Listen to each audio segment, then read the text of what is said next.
వర్తమానం వార్తలకు స్వాగతం. నేను మీ ఉదయ్ కుమార్. ఈరోజు వార్తల్లోని ముఖ్యాంశాలు: కాల్పుల విరమణ అమలవుతున్నా ఇంకా చీకటిలోనే మగ్గుతున్న గాజా వాసం.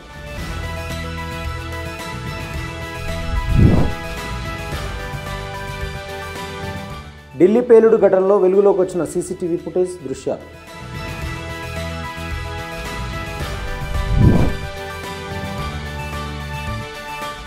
బిలాస్పూర్ రైలు ప్రమాదం, ఆప్టిట్యూడ్ పరీక్ష పాస్ అవ్వని లోకో పైలట్.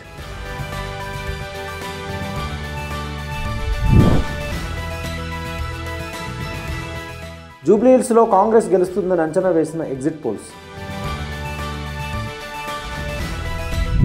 గత నెల అమల్లోకి వచ్చిన ఇజ్రాయెల్ హమాస్ కాల్పుల విరమణ తర్వాత కూడా గాజాలో విద్యుత్ లేకపోవడంతో పాలస్తీనియన్లు ఇంకా చీకటిలోనే మగ్గాల్సి వస్తుంది. ఈ దుస్థితిపై ఓ పాలస్తీనా తల్లి హనాన్ అల్ జౌజో మాట్లాడుతూ, చీకటిలో తన 3 పిల్లలకు ఫ్లాష్ లైట్తో ఆహారం పెట్టాల్సి వస్తుంది. ఒకవేళ ఫ్లాష్ లైట్ ఛార్జ్ చేయలేకపోతే వారు ఆకలితో అలమటించాల్సిందే అని ఆమె వాపోయారు.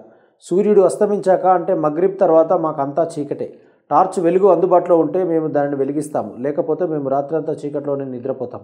యుద్ధం ప్రారంభమైనప్పటి నుండి ఆమె కుటుంబం విద్యుత్ లేకుండా ఉంది. పాలస్తీనా ఎంక్లేవ్కు దక్షిణంగా ఉన్న రఫా నగరానికి మొదటిసారిగా తరలి వెళ్ళినప్పుడు కొవ్వొత్తులపై ఆధారపడ్డానని ఆమె చెప్పుకొచ్చారు.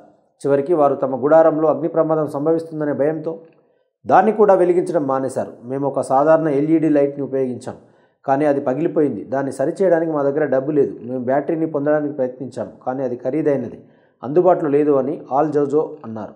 యుద్ధానికి ముందు గాజా ప్రధానంగా ఇజ్రాయెల్ నుండి దిగుమతి చేసుకున్న విద్యుత్పై ఆధారపడింది. అయితే సరఫరా అస్థిరంగా ఉంది.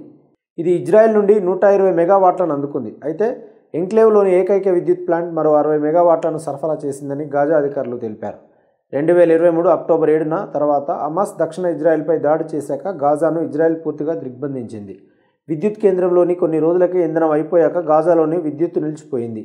ఇప్పుడు సెంట్రల్ గాజాలోని న్యూ సెయిరాట్ పరిసరాల్లోని ఒక నిర్వాసితుల శిబిరంలో చాలా కుటుంబ కార్యకలాపాలు సూర్యుడు అస్తమించినప్పుడు ముగుస్తాయి. పాలస్తీనా మహిళ ఆల్ జోజో పిల్లలు వీలైనప్పుడల్లా ఇంటి పని కోసం ఫ్లాష్ లైట్ను కూడా ఉపయోగిస్తారు. మా దైనందిన జీవితంలో గడపడానికి మాకు తగినంత డబ్బు లేదు అని హనాన్ భర్త అహ్మద్ జోడించారు. కాగా యుద్ధం గాజా విద్యుత్ గ్రిడ్ కేబుళ్లను ఎలా నాశనం చేస్తుందో చూస్తే దానిని మనం ఇప్పట్లో బాగు చేయలేమని అనిపిస్తుంది. దీంతో కొంతమంది నివాసితులు సౌరశక్తి లేదా ప్రైవేట్ జనరేటర్ల ద్వారా సరఫరా అవుతున్న విద్యుత్ ద్వారానే ఛార్జింగ్ పాయింట్లను నడుపుతున్నారు. వీటిపై కూడా బాంబు దాడులతో ఇవి పనిచేయకుండా పోవడం అత్యంత విషాదకర దృశ్యం. దేశ రాజధాని ఎర్రకోట సమీపంలో కార్ బాంబు పేలుడుకు సంబంధించిన సీసీటీవీ ఫుటేజ్ నేడు బయటకొచ్చింది. ఈ మేరకు జాతీయ దర్యాప్తు సంస్థ ఇప్పటివరకు 9 మంది ప్రాణాలను బలికొన్న ఉగ్రవాద దాడిపై దర్యాప్తు ప్రారంభించింది. కాగా ఎర్రకోట క్రాసింగ్ వద్ద ఏర్పాటు చేసిన నిఘా కెమెరాలలో ఈ దృశ్యాలు రికార్డ్ అయినట్లు తెలుస్తోంది. పీటీఐ విడుదల చేసిన 15 సెకండ్ల వీడియో క్లిప్లో ఎర్రకోట మెట్రో స్టేషన్ సమీపంలో రద్దీగా ఉండే ప్రాంతాన్ని చూపిస్తుంది. సిగ్నల్ వద్ద డజన్ల కొద్ది వాహనాలు నెమ్మదిగా కదులుతున్నాయి. అప్పుడు సంఘటన స్థలంలో భారీ విస్ఫోటనం కనిపిస్తుంది. ఈ పేలుడుకు మూలం I-20 కారుగా భావిస్తున్నారు. పేలుడు సంభవించిన వెంటనే విద్యుత్ సరఫరా నిలిచిపోవడంతో భయభ్రాంతులకు గురైన ప్రజలు ఘటనా స్థలం నుంచి పరుగులు తీశారు. సోమవారం సాయంత్రం 6:50కి పేలుడు సంభవించింది. అనేక వాహనాలు దగ్ధమయ్యాయని సీసీటీవీ కంట్రోల్ రూమ్ అందించిన ఫుటేజ్ తెలిపింది. 3 వైద్యులు సహా 8 మందిని అరెస్ట్ చేసి 2900 కిలోల పేలుడు పదార్థాలను స్వాధీనం చేసుకున్న కొన్ని గంటల తర్వాత ఈ పేలుడు సంభవించింది. వీరిలో జైషే మహమ్మద్ సహా కాశ్మీర్, హర్యానా, ఉత్తరప్రదేశ్లకు సంబంధించిన వైట్ కలర్ టెర్రర్ మాడ్యూల్ బయటపడింది. కారు నడిపిన డాక్టర్ ఉమర్ నబీ జమ్మూ కాశ్మీర్లోని పుల్వామాకు చెందినవాడిగా తేలింది. ఫరీదాబాద్ పేలుడు పదార్థాలతో సంబంధం ఉండడంతో ఇక దొరికిపోక తప్పదని భయంతోనే ఆ వైద్యుడు ఆత్మాహుతికి పాల్పడ్డా లేదా అనుకోకుండా పేలాయా అనే అనుమానాలు వ్యక్తమవుతున్నాయి. ముందస్తు ప్రణాళికతో చేసింది కాదని పోలీసులు చెబుతున్నారు. మరోవంక ఢిల్లీ పోలీసులు అప్రమత్తంగా ఉన్నారు. నగరం అంతటా భారీ తనిఖీలు నిర్వహిస్తున్నారు. ఢిల్లీలోని అన్ని ఎగ్జిట్ పాయింట్ల వద్ద పారామిలిటరీ దళాలతో పాటు పోలీస్ సిబ్బందిని పెద్ద సంఖ్యలో మోహరించారు. భద్రతా చర్యలలో భాగంగా నగరంలోకి ప్రవేశించే బయలుదేరే వాహనాలను క్షుణ్ణంగా తనిఖీ చేస్తున్నట్లు అధికారులు తెలిపారు. వారం రోజుల క్రితం గేవ్రా నుంచి బిలాస్పూర్ వైపు వెళ్తున్న ప్యాసింజర్ రైలు గూడ్స్ రైలును వెనుక నుంచి ఢీకొట్టింది. ఈ రైలు ప్రమాదంలో 11 మంది మరణించగా 20 మంది గాయపడ్డారు. కాగా ప్రమాదానికి ముందు ఈ మేము రైలు డేంజర్ సిగ్నల్ను దాటి స్టీల్ కోచ్లను చీల్చి విధ్వంసం సృష్టించింది. కానీ ఇప్పుడు రైల్వే వర్గాల నుండి వెలువడుతున్న సమాచారం మరింత ఆందోళనకరంగా ఉంది. అసలు ఈ మేము రైళ్లను నడిపే లోకో పైలట్లకు రైలు నడపడానికి అనుమతి లేదు. ప్రమాదంలో మరణించిన మేము లోకో పైలట్ విద్యాసాగర్ ప్యాసింజర్ రైలు కార్యకలాపాలకు అవసరమైన ఆప్టిట్యూడ్ పరీక్షలో ఉత్తీర్ణత సాధించలేదని వర్గాలు తెలిపాయి. ఆశ్చర్యకరంగా చాలామంది మేము పైలట్లు ఈ కీలకమైన పరీక్షల్లో ఉత్తీర్ణత సాధించకుండానే బిలాస్పూర్ నాగపూర్ డివిజన్లో రైళ్లను నడపడం గమనార్హం. బిలాస్పూర్ డివిజన్లో MU రైళ్లను నడుపుతున్న 42 మంది లోకో పైలట్లలో కేవలం 30 మంది మాత్రమే ఈ అసెస్మెంట్లో ఉత్తీర్ణులయ్యారు. నాగపూర్ డివిజన్లోని 56 మంది పైలట్లలో 33 మంది మాత్రమే పరీక్షలో ఉత్తీర్ణులయ్యారు. దీంతో బిలాస్పూర్లో 12, నాగపూర్ డివిజన్లో 23 మెమో రైళ్లను నడుపుతున్న పైలట్లకు రైల్వే అధికారులు ఇప్పుడు అత్యవసర అప్టిట్యూడ్ పరీక్షలు రాయాలని ఆదేశించారు. సైకలాజికల్ ఫిట్నెస్ సర్టిఫికెట్ లేకుండా ఏ లోకో పైలట్ మెమోను నడపకుండా చూసుకోవాలని DRMలందరికీ సూచనలు జారీ చేశామని సీనియర్ రైల్వే వర్గాలు NDTVకి తెలిపాయి. దర్యాప్తులో ఈ మెమో రైలు గటోరా స్టేషన్ నుండి బయలుదేరినప్పుడు గ్రీన్ సిగ్నల్ అందుకున్న తర్వాత గంటకు 76 కిలోమీటర్ల వేగంతో నడుస్తుంది.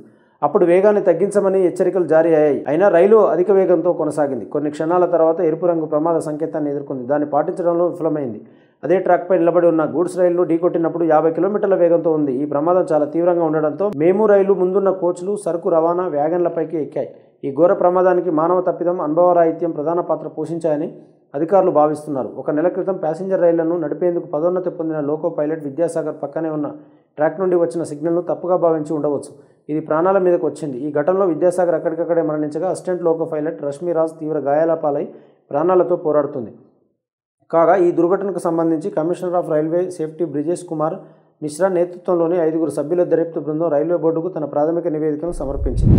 జూబ్లీహిల్స్ ఉప ఎన్నిక పోలింగ్ చెదురుమదురు ఘటనలు మినహా ప్రశాంతంగా ముగిసినట్లు chief electoral officer B Sudarshan Reddy చెప్పారు.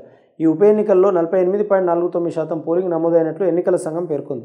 మొత్తం 58 మంది అభ్యర్థులు పోటీ చేశారు. కాగా ఈ నియోజకవర్గంలో ఎలా అయినా పాగా వేయాలని ప్రయత్నిస్తున్న అధికార కాంగ్రెస్, బీఆర్ఎస్లకు ఈ ఎన్నిక ఒక అగ్ని పరీక్షగా పరిగణిస్తున్నాయి. 2 ప్రముఖ పార్టీల మధ్య గట్టి పోటీ ఉంటుందని ఎగ్జిట్ పోల్స్ అంచనా వేస్తున్నాయి. అయితే చాలా సర్వేలు కాంగ్రెస్ 47 నుండి 48% ఓటింగ్తో విజయం సాధిస్తుందని, బీఆర్ఎస్ 41 నుండి 43%తో రెండవ స్థానంలో ఉంటుందని అంచనా వేస్తున్నాయి. బీజేపీకి 5-8% వరకు ఓట్లు రావచ్చు. జూబ్లీహిల్స్ ఎన్నికల్లో చాణక్య స్ట్రాటజీ ఇచ్చిన ఎగ్జిట్ పోల్స్ అంచనాల ప్రకారం కాంగ్రెస్ 46%, బీఆర్ఎస్ 41%, బీజేపీ 6% ఓట్లు రావచ్చని చెప్పింది. ఇక పీపుల్స్ పల్స్ సర్వే ప్రకారం కాంగ్రెస్ 48%, బీఆర్ఎస్ 41%, బీజేపీ 6% ఓట్లు రానున్నాయి. నాగన్న సర్వే అనుసరించి కాంగ్రెస్ 47%, బీఆర్ఎస్ 41%, బీజేపీ 8% ఓట్లు వస్తాయని తేల్చింది.